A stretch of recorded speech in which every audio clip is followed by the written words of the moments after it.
Um circuito banido pela Fórmula 1 já ceifou várias vidas. Um templo sagrado, contudo mortal. Pilotos e fãs testemunharam tragédias nesse local icônico.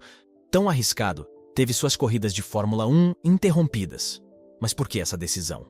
Este circuito, existente há quase 100 anos, é o Coliseu do Automobilismo. Chamado de o Inferno Verde, é considerado o mais letal da Terra.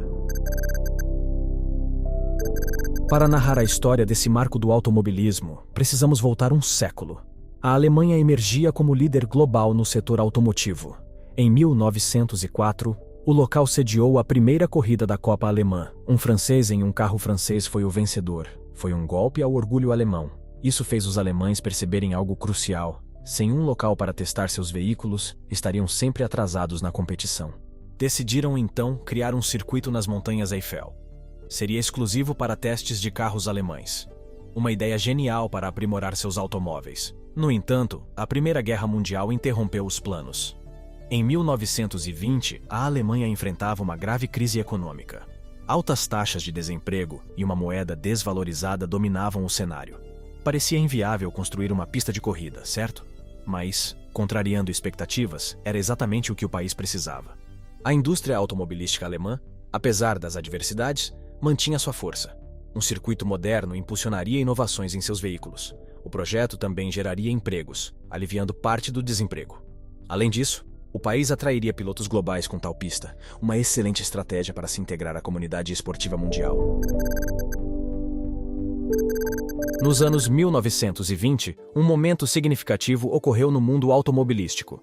O influente Allgemeiner Deutscher Automobile Club se uniu em colaboração com o prefeito de uma certa colônia.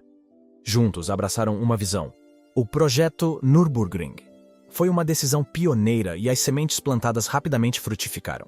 Dentro de um curto espaço de tempo, o mundo testemunhou o nascimento do famoso circuito de Nürburgring. Esse circuito tinha uma peculiaridade. Não era apenas uma configuração de pista que ele apresentava, mas sim duas. A primeira, nomeada de Nordschleife, encontrava-se na região norte do circuito. Extensa, ela esticava-se por 22 km e 81 metros. Por outro lado, havia o Südschleife, localizado ao sul, um pouco mais curto, com 7 km e 72 metros. Porém, esses dois trechos não permaneciam isolados. Eles se uniam e, ao fazerem isso, formavam uma extensa pista de 28 km e 31 metros. Para os entusiastas, essa combinação era referida como Gesamtstrecke. E para quem pensa que isso já era um desafio a mais, a pista tinha cerca de 180 curvas. Essas curvas eram um universo à parte. A velocidade que você poderia atingir nelas? Isso realmente dependia da destreza do piloto e da máquina. Mas uma coisa era certa: eram traiçoeiras. Surpreendentemente traiçoeiras. Enquanto muitos focavam na velocidade, a vista era de tirar o fôlego. A estrutura serpenteava magnificamente ao redor do icônico Nürburgring Castle. As montanhas próximas adicionavam um charme adicional, enquanto a pista se curvava para acompanhar a paisagem montanhosa. Era uma visão inegavelmente estonteante.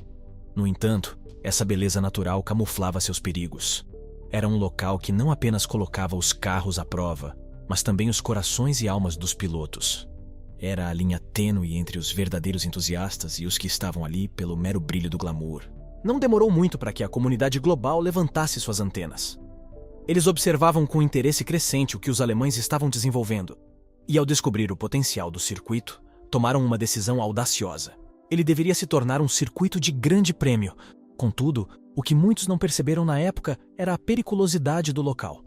Então, veio o grande dia. Em 18 de junho de 1927, as motos roncaram alto no Nordschleife. Foi um evento espetacular, culminando com Tony Hulman como campeão. Mas o espetáculo não parou por aí. No dia seguinte, foi a vez dos carros e Rudolf Caracciola, a bordo de um poderoso Mercedes-Benz, saiu vitorioso. E então, uma oferta tentadora foi feita ao público. Qualquer um, desde que tivesse alguns dólares e um carro, poderia tentar sua sorte no circuito. Parecia simples, mas havia um porém. Os riscos eram altos. Em um ano, a pista fez sua primeira vítima, Senek Junek. A comunidade, contudo, parecia não se abalar. Afinal, a busca incessante por recordes de velocidade era o que importava.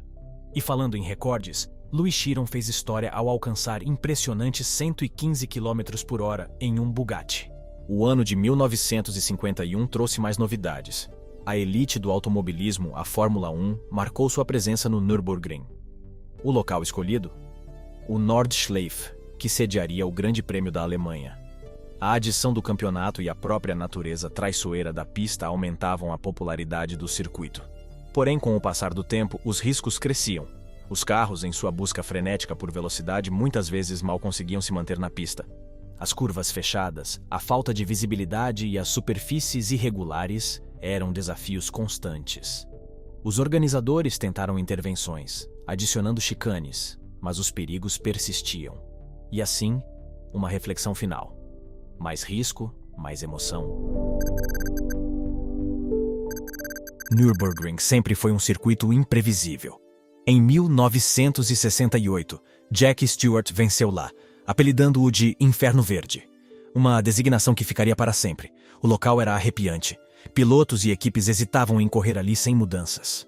Em 1970, o GP da Alemanha em Nürburgring foi cancelado. A reputação assustadora persistia, mesmo com tentativas de melhorias. Foram adicionadas barreiras, removidas curvas e suavizados solavancos. Curiosamente, os carros podiam literalmente decolar nesse circuito.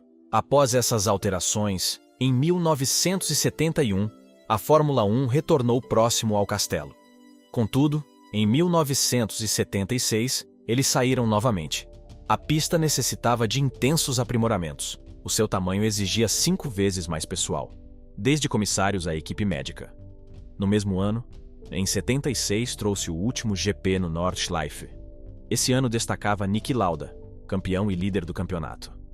Ele também detinha o recorde de volta mais rápida ali. Mesmo com essa proeza, Lauda não queria competir, assim como Ayrton Senna em 94. O GP de 76 foi desafiador. Chuva e neblina dominavam. Uma reunião ocorreu, com Lauda propondo boicote devido ao clima. Por um voto, sua ideia foi rejeitada. A corrida prosseguiu. Lauda, na segunda volta, sofreu um acidente aterrador. Sua Ferrari colidiu e incendiou. Na confusão, foi atingido por outro carro. Estava preso, cercado por chamas. 4 pilotos tentaram ajudar. A equipe médica, distante devido ao tamanho do circuito, demorou a chegar. O traçado desse circuito era deslumbrante, com curvas desafiantes. Porém, os riscos eram evidentes. Lauda tinha tentado advertir sobre o perigo. Infelizmente, esse acabou sendo o último GP de Nürburgring. A Fórmula 1 não regressaria ali. A história do automobilismo é feita de reviravoltas e surpresas. Uma das mais intrigantes ocorreu na Alemanha. Se pensa que a paixão alemã por corridas foi satisfeita com a construção da primeira pista, está errado. Eles sempre almejaram mais, sempre sonharam mais alto. Nürburgring, esse nome pode não soar estranho para muitos. Era o orgulho da Alemanha. Porém, os alemães decidiram evoluir. Assim nasceu um novo circuito, batizado carinhosamente de GP Strike. Uma pergunta que poderia surgir seria: seria esta uma nova pista? Em essência, sim. Mas em alma e coração, ainda era Nürburgring. Era uma mudança, uma evolução. Para isso, partes do circuito original tiveram que ser modificadas. O resultado foi algo mágico. Uma pista que pulsava emoção a cada curva, mas que priorizava a segurança. Em 84, essa metamorfose foi concluída. Um ano marcante, sem dúvida. Agora, um novo desafio se apresentava.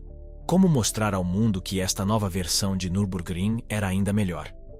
A resposta estava clara. Organizar uma corrida que entraria para a história. E foi exatamente isso que aconteceu. A Corrida dos Campeões foi concebida. Não era apenas uma corrida, mas uma exibição dos maiores talentos do automobilismo mundial. E que exibição! A corrida foi aclamada por todos. A nova pista se mostrou desafiadora, mas a segurança estava em primeiro lugar. O reconhecimento da qualidade da pista não demorou. A renomada Mercedes-Benz, entendendo a magnitude do momento, organizou uma corrida comemorativa. O dia escolhido, 12 de maio de 84, uma data que ficaria gravada na memória dos amantes de automobilismo. Os pilotos, um verdadeiro quem é quem do esporte. Niki Lauda, Keke Rosberg, James Hunt e muitos outros. E entre eles, uma estrela em ascensão, o jovem Ayrton Senna. Contra todas as expectativas, foi ele, o novato, que cruzou a linha de chegada em primeiro lugar. Com um evento desse calibre, era evidente que Nürburgring voltaria a ser o centro das atenções da Fórmula 1, e em 84 ela retornou com tudo. No entanto, nem tudo são flores. Apesar do sucesso da corrida e da vitória memorável de Alain Prost, surgiram complicações. Acordos para futuras corridas não foram firmados, devido a questões financeiras e à recepção variável do público. Nesse período, a FISA, responsável pela regulamentação da Fórmula 1, introduziu mudanças. Buscava-se estabilidade, com contratos de longo prazo para os grandes prêmios. Aqui, Nürburgring enfrentou um desafio. Mesmo com sua nova roupagem, competia com outras pistas. O Grande Prêmio da Alemanha, tradicionalmente realizado em Hockenheim, tornou-se um ponto de disputa. A decisão final? Hockenheim ganhou a honra por 20 longos anos. Para os entusiastas de Nürburgring, parecia o fim, mas o automobilismo é imprevisível. Embora parecesse que Nürburgring esperaria 20 anos para retornar ao calendário, uma reviravolta ocorreu em uma década. O responsável? Michael Schumacher. Com sua vitória em 94, o interesse pelo esporte cresceu na Alemanha. Como resultado, uma nova corrida foi concebida, nomeada de Grande Prêmio da Europa. Um sucesso retumbante, essa corrida passou por várias mudanças de nome ao longo dos anos, refletindo sua importância e relevância. Nürburgring foi palco dessa competição até 2020, e naquele ano, Sir Lewis Hamilton reivindicou a vitória no GP de Eiffel. A pista evoluiu desde 51, mas sua essência permanece. Não tivemos acidentes desde então? Infelizmente, tivemos. O automobilismo é um esporte emocionante, mas também arriscado. Lembro-me vivamente do ocorrido com o brasileiro Pedro Diniz no GP da Alemanha em 99. Durante a primeira volta, ele enfrentou uma situação indesejada. Um carro se aproximou rapidamente. O pneu traseiro de Diniz foi atingido. Desbalanceado, ele colidiu com um meio-fio e então capotou. Não uma, mas 2 vezes. O susto foi grande, mas a sorte estava ao seu lado. Ele saiu apenas com cortes superficiais. 2007 foi um ano que também chamou atenção no GP da Europa. Durante a qualificação, um momento crucial se desenhou. Os minutos finais do Q3 estavam repletos de expectativas. Lewis Hamilton, com sua destreza habitual, tentava uma volta excepcional. Porém, o inesperado aconteceu. O controle foi perdido e uma parede de pneus o esperava.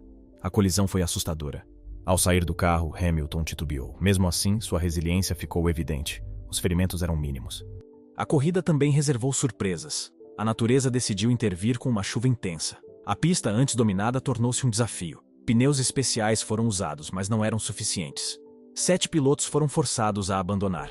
Os guindastes trabalhavam freneticamente, recolocando carros na pista. Um espetáculo caótico e inesquecível. Agora, falando da mística parte norte de Nürburgring, o Nordschleife. Muitos se perguntam sobre essa seção. Ela continua em plena atividade, sediando eventos como as 24 horas de Nürburgring. E, além das corridas, serve de palco para testes intensivos. Carros esportivos de alta performance são desafiados lá. A pista se tornou um padrão de excelência. Marcas reconhecidas utilizam esse trecho para publicidade e desenvolvimento. A Porsche é um exemplo emblemático com seus modelos GT2 e GT3. A BMW não ficou para trás, apresentando sua prestigiada Série M após rodar lá. A Mercedes-Benz também tem história ali. Durante quase um século, a marca confiou no circuito para aperfeiçoar seus carros. Mas Nürburgring não é exclusivo dos alemães. O mundo inteiro reconhece sua importância. Montadoras de diferentes continentes são atraídas pelo Inferno Verde. A Toyota com o Supra Mikive e a Nissan com seu R35 GTR são exemplos dessa presença global. A sul-coreana Hyundai até estabeleceu uma instalação próxima para aprimorar seus designs. Diversos esportivos, cada um com sua peculiaridade, tentaram recordes no Nordschleife. Da agilidade do Huracan ao poder do Corvette Z06, todos querem um lugar na história. Além disso, o circuito mantém sua essência acessível. Qualquer entusiasta pode experimentar algumas voltas sentindo a adrenalina única do local. Para os aficionados por Fórmula 1, há novidades animadoras. Pilotos renomados como Nick Heidfeld e Michael Schumacher já aceleraram seus bólidos lá. Recentemente, Sebastian Vettel e Daniel Ricciardo confirmaram suas presenças. Ricciardo, por sinal, tem uma carreira intrigante na Fórmula 1. Oscilando entre triunfos e desafios, ele é um verdadeiro ícone do esporte. Em resumo, o automobilismo é uma dança entre a habilidade humana e a engenharia mecânica. E lugares como Nürburgring são os palcos perfeitos para essa performance.